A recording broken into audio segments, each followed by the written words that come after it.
Sinepju graudiņš. Vārds katrai dienai. Iemīli sevi.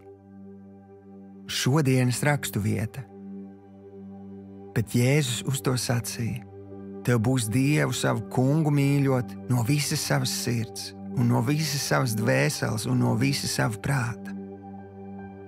Šis ir pirmais un augstākais bauslis, un otrs tam līdzīgs. Tev būs savu tuvāku mīļot kā sevi pašu. Mateja evaņģēlijs, 22. nodaļa, 37. līdz 39. pāns. Glika bībele.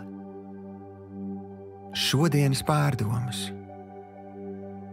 Jēzus apkopoja visu vecās derības Dieva atklāsmi cilvēkiem 2 garīgos likumos.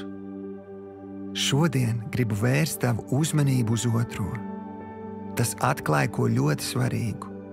Ja tu nespēji pieņemt un iemīlēt sevi, kāds tu esi, tu nespēji pilnvērtīgi pieņemt un mīlēt savu tuvāko. Mums visiem ir vājības, trūkumi un lietas, ko mēs vēlētos, lai būtu savādāk.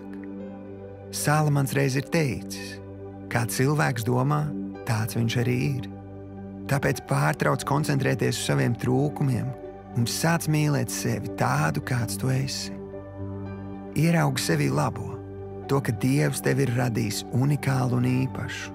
Tādējādi tu sāksi apkārtējiem projicēt citu vēstījumu par sevi, un tas pavērs jaunas iespējas, jaunas attiecības un jaunas Dieva svētību durvis. Un galvenais, tu kļūsi spējīgs patiesi mīlēt arī citus, jo mēs visi vēl tikai esam ceļā uz ideālo. Šodienas lūkšana.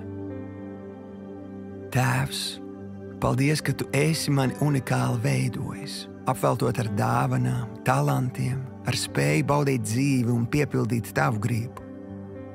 Patiesi, tu esi mīlestība, un tu dari mani spējīgu iemīlēt sevi tādu, kāds es esmu.